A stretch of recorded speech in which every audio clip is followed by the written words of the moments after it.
We've been talking about terrorism, and specifically in the discussion of terrorism, we've been talking about provocation.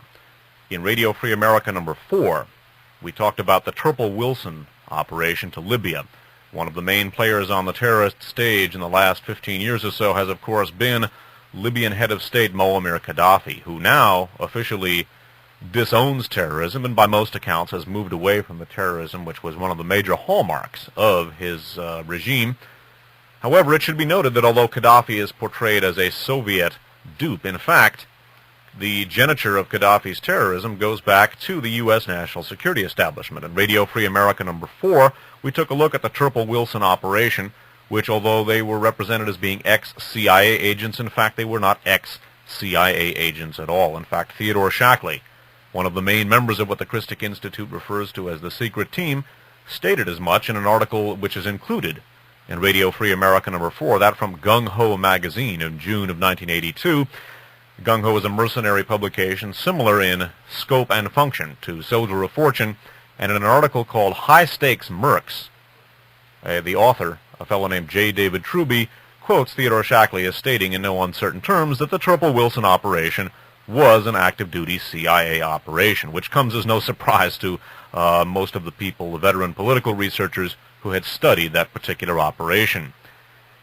It should be noted that the geniture of Gaddafi's CIA goes back to the same Skorzeny-Galen CIA mission to the Middle East, which first founded the Egyptian General Staff and Secret Service, and then eventually went on to produce the Libyan Secret Service as well. The CIA and Galen dispatched a number of ex-Third Reich people, including many heinous war criminals associated with Hitler's liquidation of the Jews, and they formed the Egyptian Secret Service and General Staff.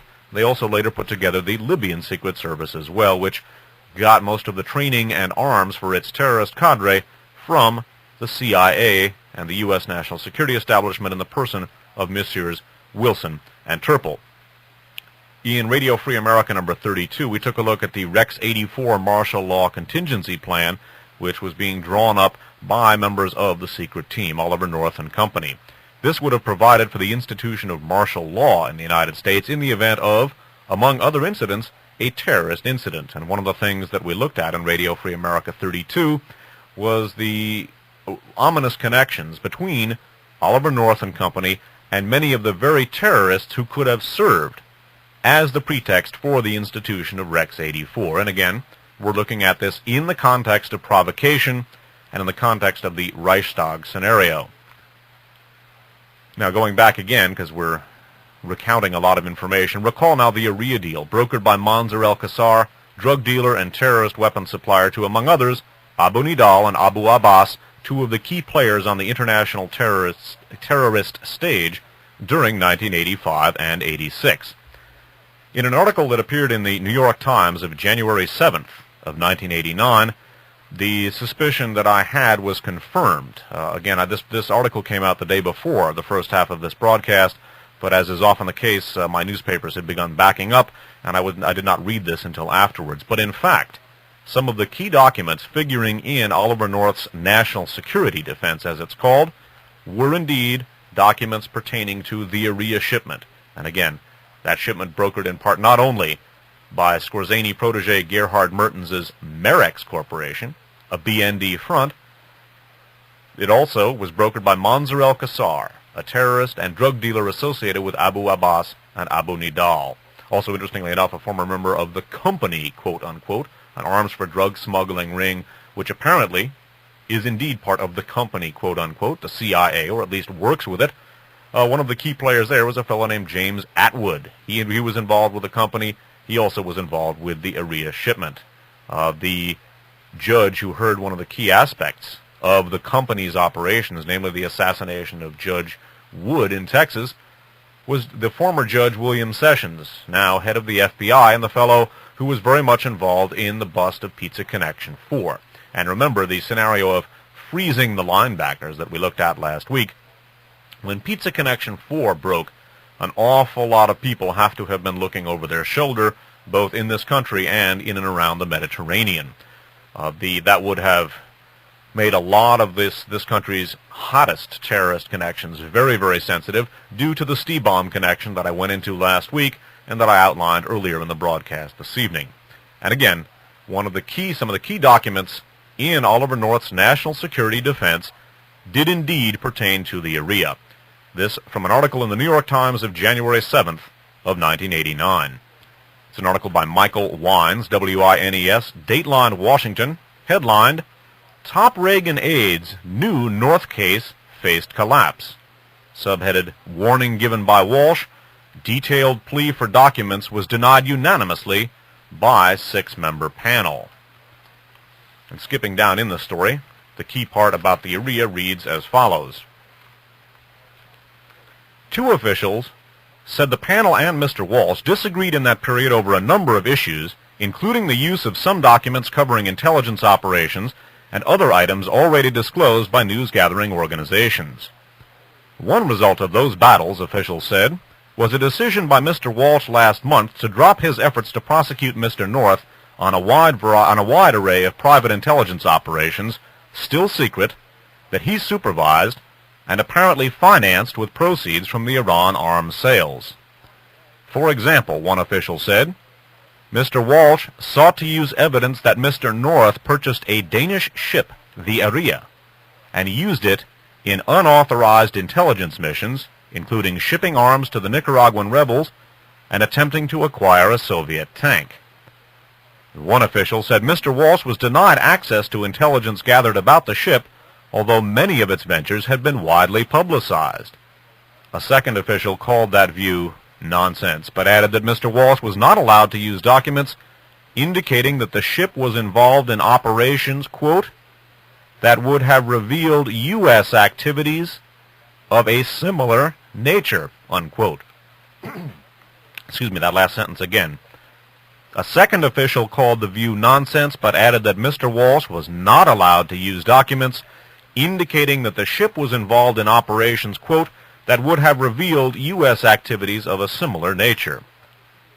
One of the hypotheses that I have been proceeding on is that, in fact, the most significant aspect of the Mansour el-Kassar-Aria-Merex connection was the fact that it would have revealed, had all of the information come out, if not direct U.S. sponsorship, U.S. complicity in and tolerance of some of the terrorist outrages not only in calendar years 85 and 86, but both before and afterward. And again, I think one of the pivotal breakthrough points of the late Mae Brussels research was her revelation that in fact provocation, the deliberate setting up of terrorist incidents, was a major fact of contemporary American political life. It is my opinion that the Mansour el-Kassar connection here and the U.S. and secret team sponsorship of terrorism is what had to be withheld, because frequently, as we've looked at so many times in the past, terrorism and counterterrorism are inextricably linked, and not as opponents, frequently as strange, albeit appropriate, bedfellows. Some of the programs, some of the archive shows dealing with terrorism, with provocation, with the Triple Wilson operation, Radio Free America number 4, Radio Free America shows 19, 20, and 21, Radio Free America show 25, Radio Free America shows 30, 31, 32, and 34, in particular the supplements to 34. Also, a program called The Fascist Third Position, a 2-part series done last summer. Also, last but certainly not least, I almost forgot Radio Free America number 22, dealing at great length with Otto Skorzeny, the CIA's Skorzeny, the Third Reich's Skorzeny, and his pivotal influence on the course of world terrorism. As I mentioned last week, an article was discovered by a listener in the Los Angeles Times which links the name of Edwin Wilson, the mastermind of the Libyan operation, the Gaddafi operation, supposedly an ex-CIA agent, but as we've seen, not an ex-CIA agent at all. His name surfaced in connection with the bombing of Flight 103 in Lockerbie, Scotland, on December 21st of last year. Now, it is a major tenet of the working hypothesis that I'm presenting here, that it was the bombing of Flight 103 which, among other things, killed several key U.S. counterterrorist experts, and which was described as being the type of incident which intimidated U.S. and CIA counterterrorist experts. It not only killed them, thereby sealing, potentially, some lips which could have revealed a lot of information about one aspect or another of the Iran-Contra scandal. Remember, counterterrorism and terrorism are very closely linked. It also, I think, may have very well served to freeze the linebackers, as I indicated last week, to hold linebackers being a metaphor for key players in this scandal. I think a lot of lips remain sealed as the result of Flight 103 that might otherwise have spoken. Beyond that, and perhaps even more significantly, once the name of Abu Nidal and Middle Eastern terrorism in general surfaced in connection with Flight 103, thereby any documents at all relating to Mideast terrorism, to counterterrorism, to Abu Nidal, to Mansour al-Qassar, to Abu Abbas, to Stibam, to the shooting of the Pope, all of those documents would have become the most sensitive documents in the U.S. national security establishment, because at that point the search was on. Who set off the bomb? Initially the reports were that it was Abu Nidal, who surfaced in Lebanon a few days after the explosion. Now it's being said that it was the Islamic Jihad, an Iranian terrorist group. It remains to be seen. It is one of the major aspects of my working hypothesis here that, in fact, the bombing of Flight 103 was the pivotal element in the December surprise and thereby necessitated the dismissal of the charges against Oliver North, because the documents could not have been released relating to the various aspects of Middle Eastern terrorism that I've just been discussing. In Radio Free America number 30, the second broadcast in a 6-part Radio Free America series about the Iran-Contra scandal, the fact that it was the Turple Wilson team, the people like Theodore Shackley, Thomas Kleins, Rafael Chichi Quintero, and others, this is the group that was involved in the Iran-Contra scandal. And again, that's hardly my original thesis, but people can deal with that in Radio Free America number 30. It's received a lot of publicity. So in light of all of this, and there are other aspects to the crash of the explosion of Flight 103, the fact that a top Justice Department Nazi hunter was killed, the fact that the UN administrator for Namibia was killed, whereas Rolof Pikbota, the South African foreign minister who was to have signed that agreement, the Angola Accord and Namibian Accord with Bernd Carlson, he was going to be on the flight, but he got off. Was he warned? Wouldn't be surprising. We can't say for sure, but certainly I think it is suspicious that Bernd Carlson went down, and now he got burnt, so to speak, and Pikbota managed to change his flight. A very lucky fellow, if luck is indeed what it was. Interesting, though, as I said, that the name of Edwin Wilson should have emerged in connection with the downing of Flight 103. Research credit on this goes to a listener reading now from the Los Angeles Times of Wednesday, December 28th of 1988. It's a story by Charles P. Wallace of the Los Angeles Times. Its Dateline Nicosia, Cyprus, headlined, Abu Nidal reportedly visits Lebanese base to say goodbye to 2 young hostages. Abu Nidal, the world's most wanted terrorist and a possible suspect in last week's crash of a PamAm jumbo jet in Scotland, was reported Tuesday to have made a rare appearance in Lebanon. A spokesman for Abu Nidal's guerrilla group, Revolutionary Council of Fatah, said the terrorist, whose real name is Sabri Banna, B-A-N-N-A, had visited a secret base in Lebanon to say farewell to 2 kidnapped French girls who were about to be released by the organization. Interrupting, we took a look at that last week. Skipping down on the story, Syria last year closed down Abu Nidal's offices in Damascus after coming under international pressure. But the Revolutionary Council of Fatah openly maintains offices in Tripoli, the Libyan capital. Tensions have been rising in recent days between Libya and the United States over allegations that Libya has built a factory for producing chemical weapons near Tripoli. President Reagan has said that the United States is considering what action to take, raising the possibility of a military attack. Interrupting, of course, later there was an air battle, or a dogfight, over the sea off the coast of Libya, in which 2 Libyan aircraft were downed under as yet undetermined circumstances. The U.S. claims they were attacking and were armed. Libya claims they weren't. It remains to be determined just what the situation is.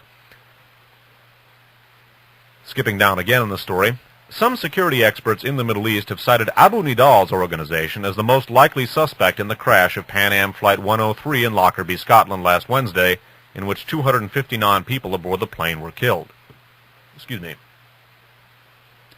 At least 10 townspeople are listed as missing and presumed dead. Although British officials have said they have no firm evidence of sabotage, a bomb is considered the most likely cause of the plane's disintegration in the air.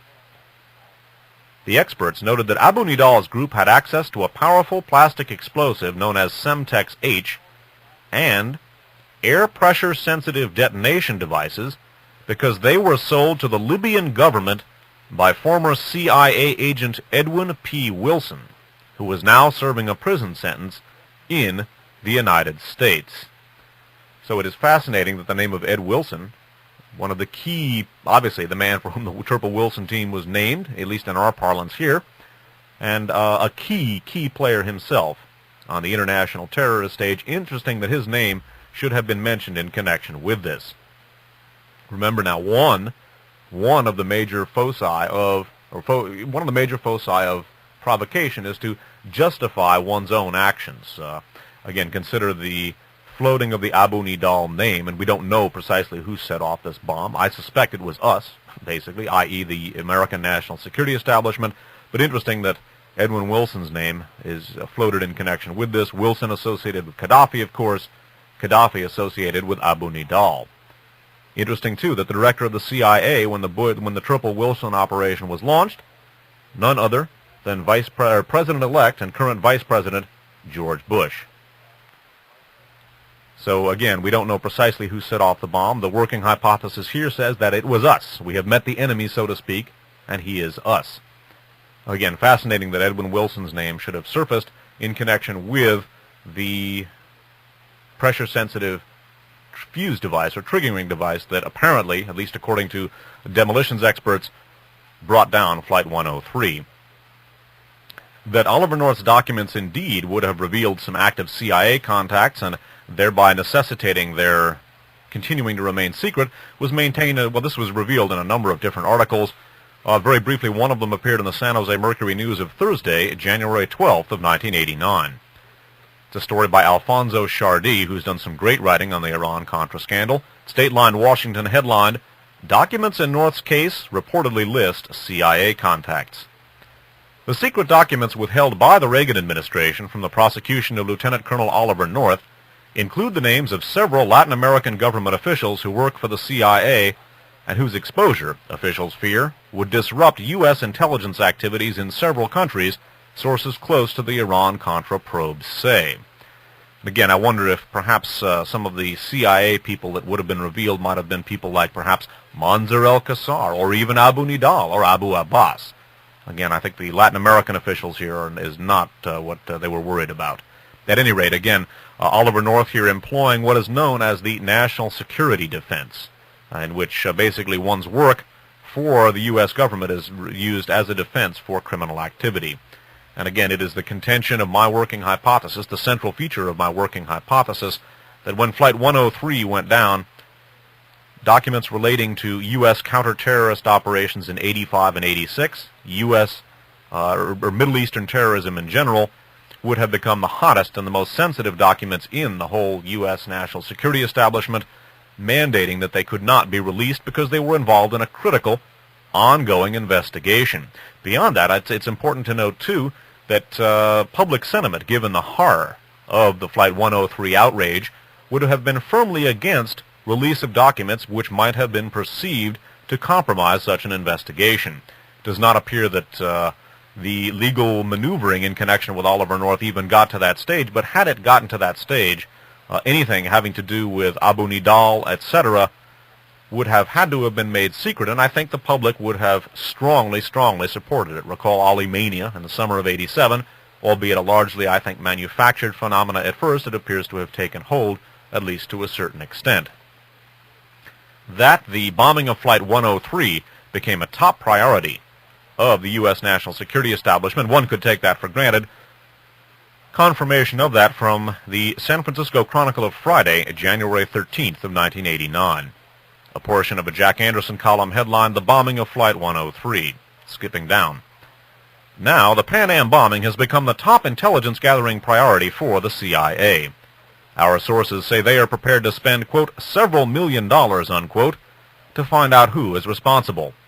The flaw in this intelligence-for-cash approach is that it encourages Middle Eastern gadflies to come forward with what the United States wants to hear, that Gaddafi did it. Again, the latest information that has come out, now they're saying, well, maybe it wasn't Abu Nidal, but maybe it was the Islamic Jihad. I personally don't think it makes a heck of a lot of difference. All documents relating to Middle Eastern terrorism would have become extremely hot, and in fact, floating the name of the Iranians makes anything having to do with the Iranian deal and Stee-Bomb and other things, because recall that Stee-Bomb was involved in the Iran-Contra arms shipments. All of that would have been made top secret. Interesting bit of conduct when, in fact, the conspiracy charges, the most important charges against Oliver North, were dumped this past week.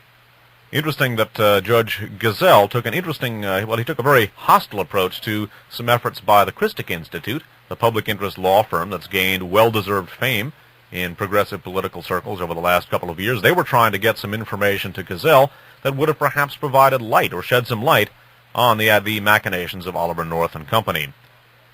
Interesting piece of information about that on the San Jose Mercury News of yesterday, Saturday, January 14th of 1989.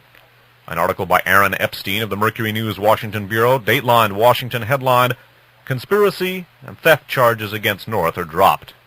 It reads in part, "As expected, former National Security aide Oliver North, the central figure in the Iran-Contra criminal case, won a dismissal of 2 major charges against him Friday." Skipping down.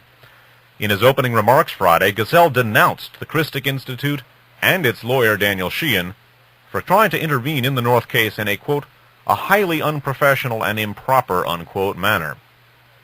He said members of the liberal organization who opposed dismissal of any charges called his office in an attempt to influence him and deposited, quote, a large box of factual information, unquote, with the court clerk.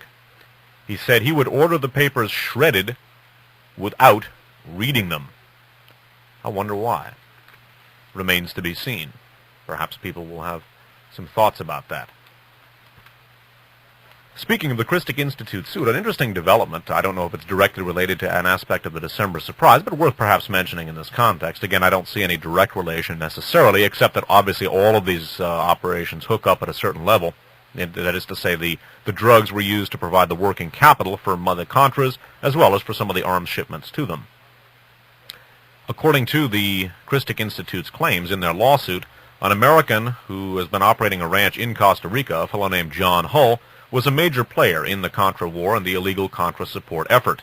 According to information developed by Sheehan and Company, John Hull and his ranch were used for drug smuggling, specifically cocaine smuggling, by the Medellin cartel, which has received a lot of publicity over the last couple of years. Reading from the Chronicle of Saturday, January 14th, that is to say the San Francisco Chronicle of Saturday, January 14th of 1989, we find the following story, an AP story, Dateline San Jose, Costa Rica. U.S. rancher with ties to Contras is arrested. The article reads, John Hull, an American linked to an illegal arms supply network aiding the Nicaraguan Contra rebels, was being held yesterday under charges of drug trafficking and violating Costa Rican national security, his lawyer said. Attorney Ciro Casas Zamora said Hull was formally charged and was being held in the San Sebastian jail where he will remain until a bail hearing on Monday. A source in the Office of Judicial Investigation said that Hull was arrested Thursday for investigation into charges of drug and weapons trafficking and spying for the U.S.-backed rebels fighting the Nicaraguan government. So interesting that John Hull gets popped at about this same time. Whether there's any connection between that and some of the other maneuvering in connection with what I call the December surprise remains to be seen. Again, I just thought I'd toss that in there, perhaps apocryphal under the circumstances.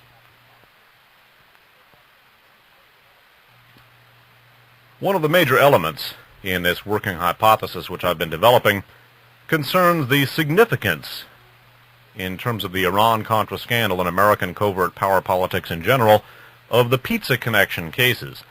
Now, again, I talked a little bit about that at the beginning of the broadcast. I went into it in much greater length last week, and since this will be on the same tape, I'm not going to go into it in the kind of detail I have previously. Suffice it to say that not only Middle Eastern terrorism in a big way, specifically the shooting of the Pope, not only big-time drug trafficking, but the U.S. national security establishment and people connected both to George Bush and Ronald Reagan, i.e. Scott Pierce, Bush's brother-in-law, and Donald Regan, the former White House chief of staff, would perhaps have been sullied in connection with this case. It also intersects with organized crime, and specifically P2-linked elements of organized crime. By the way, next week, or perhaps the week after, in a couple of weeks, I'm going to be downloading a whole bunch of great new translations that I've received from Dave, our Italian translator. So stay tuned for that. The prosecutor in a key case, or the prosecutor,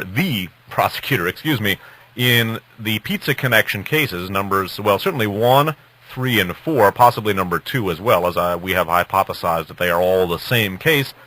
Rudolph Giuliani is the U.S. Attorney for New York. He resigned this past week, or tendered his resignation. It's interesting that in addition to the Pizza Connection case, he was also hearing a case which was dismissed against 11 men for weapons trafficking. These people also were very centrally linked to the Iran-Contra scandal. I went into that in the first part of the December surprise. I'm not going to cover it in too much detail. Interestingly enough, that just this past week, Prosecutor Giuliani announced his resignation. We're going to ruminate about that in connection with some of the cases and some of the maneuvering that appears to be going on behind the scenes in connection with the Iran-Contra scandal.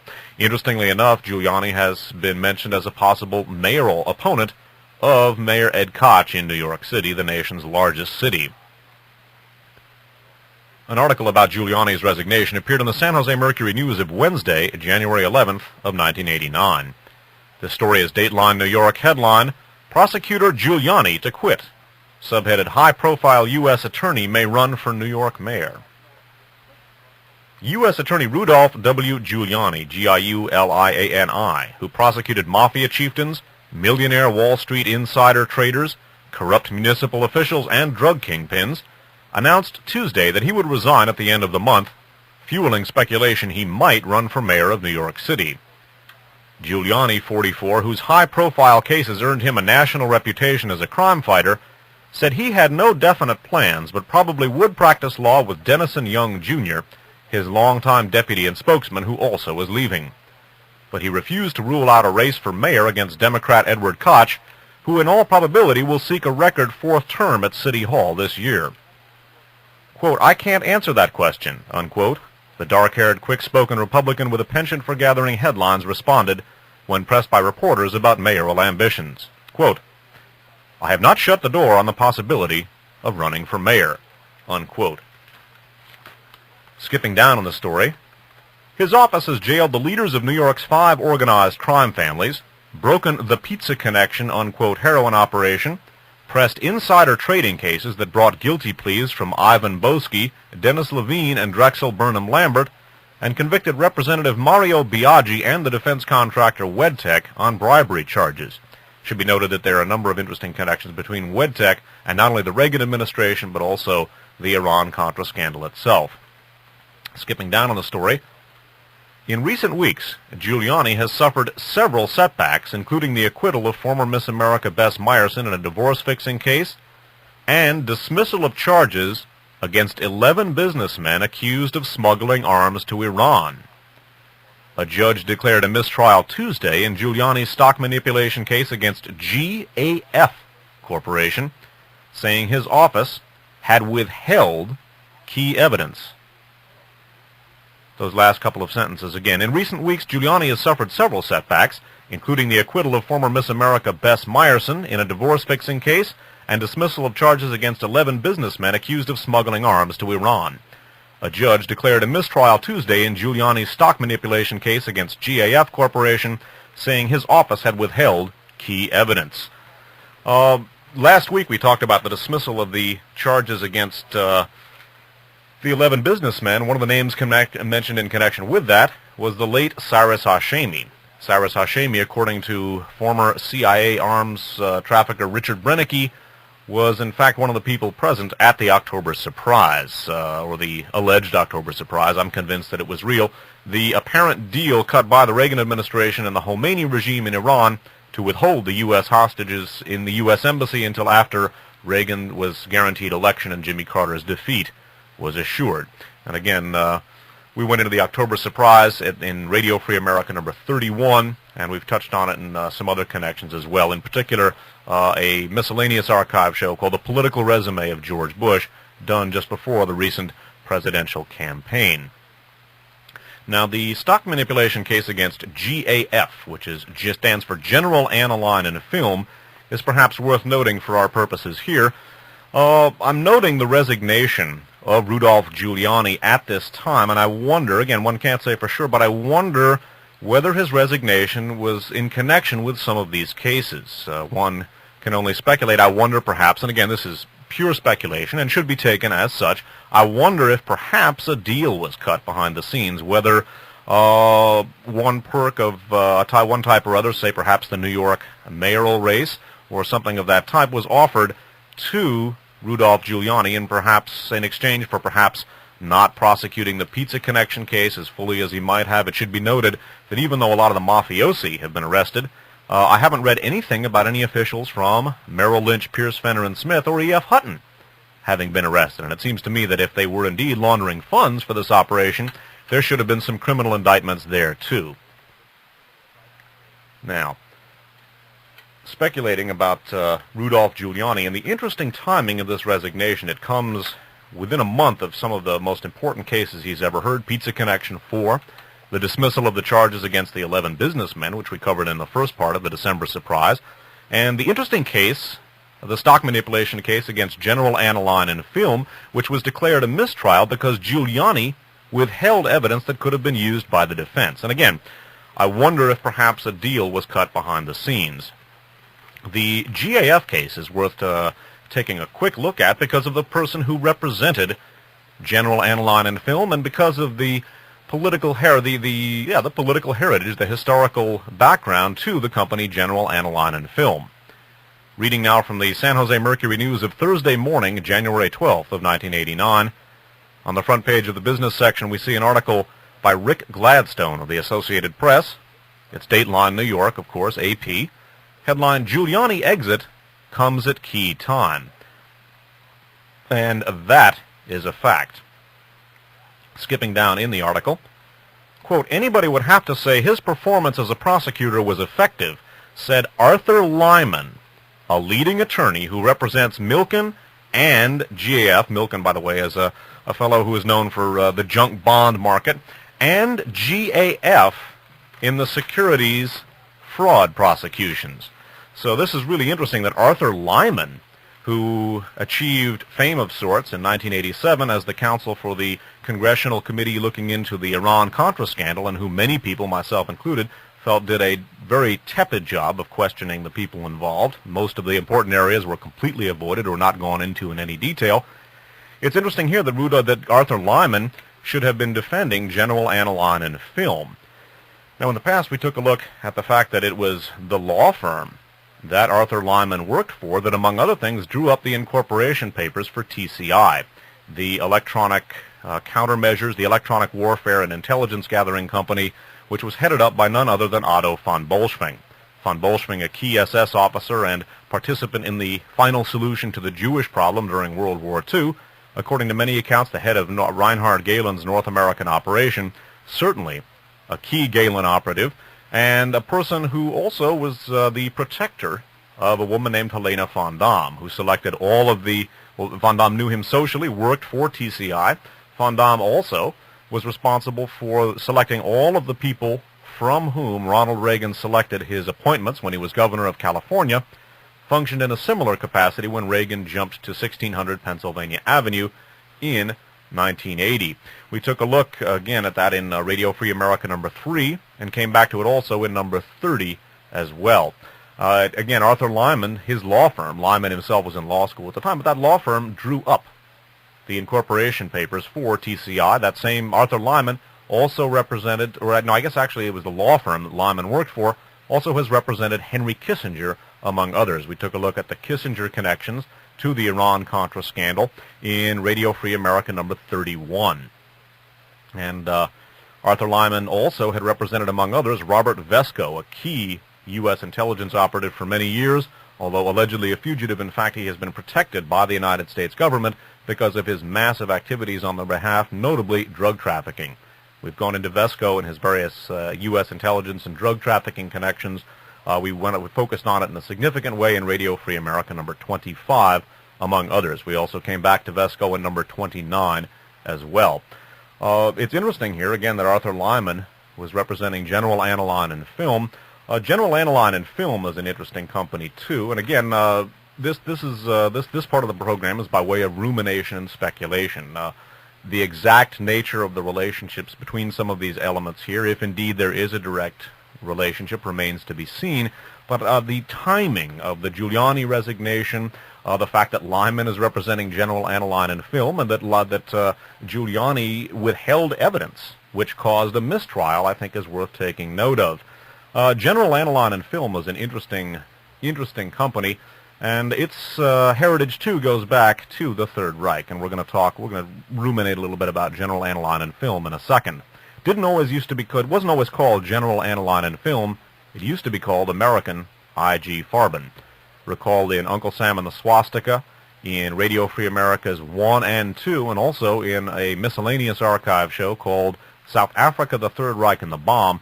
We went into the various machinations of the I.G. Farben Nazi chemical company, arguably the single most important individual enterprise in the history of industrial capitalism. Although it's a name that most Americans don't even know, the fact of the matter is the German dyestuffs industry, which is what I.G. Farben came out of. I.G. Farben stands for Interessengemeinschaft Farben Industry, Farben being the German word for color or dye.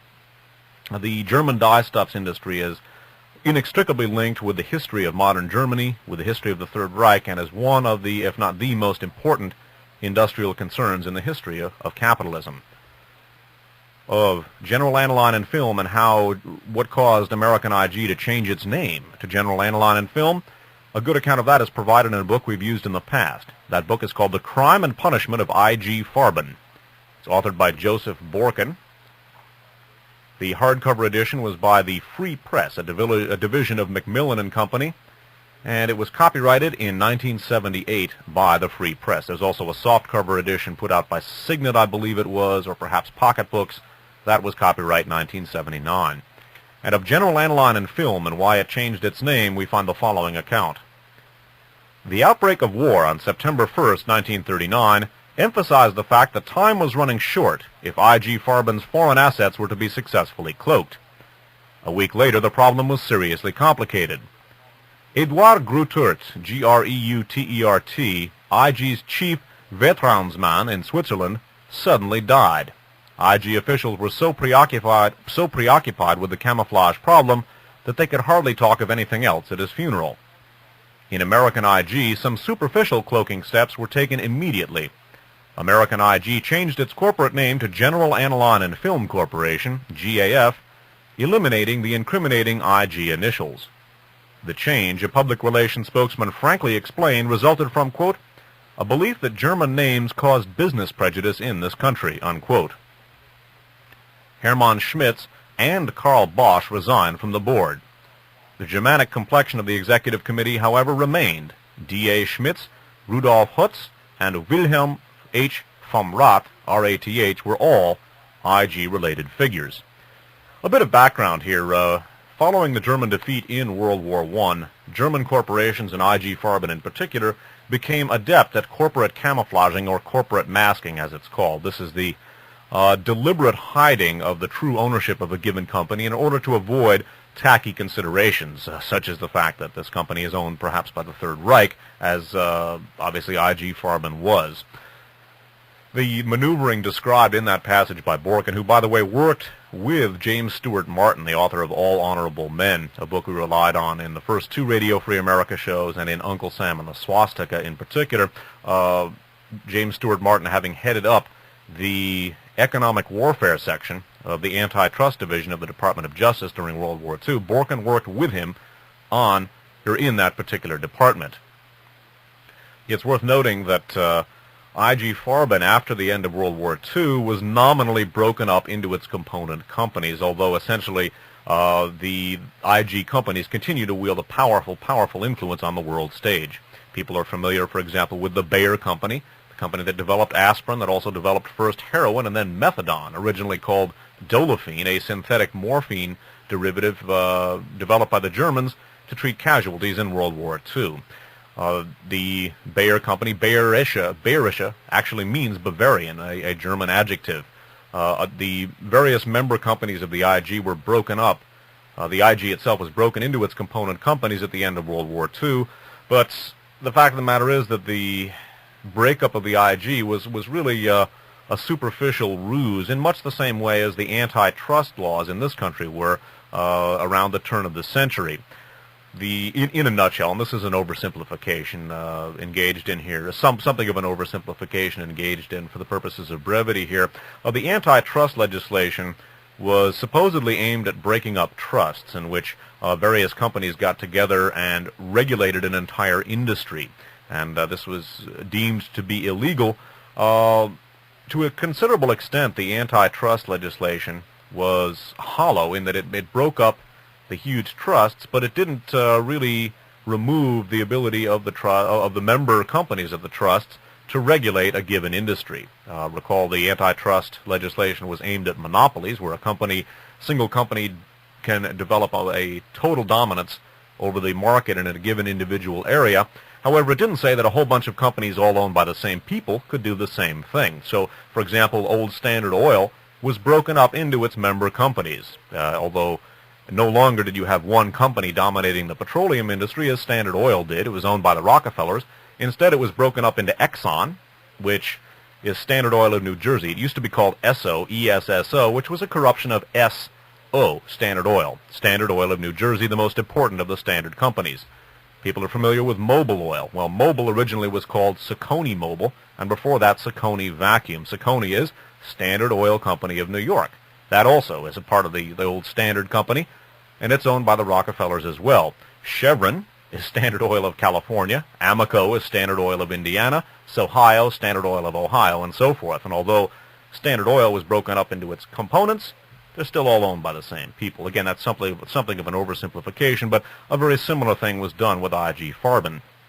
So when you see General Aniline and Film, it's worth bearing in mind just what that company is and where it comes from. One of the aspects of Mae Brussels' work, which was most significant, was her work on a fellow named Fritz Kramer. Fritz Kramer was a German-born general who served, or German-born military officer, I should say, who served as the plans officer for the Department of the Army from 1949 through 1970 and continued to serve in an important advisory capacity for many years after that.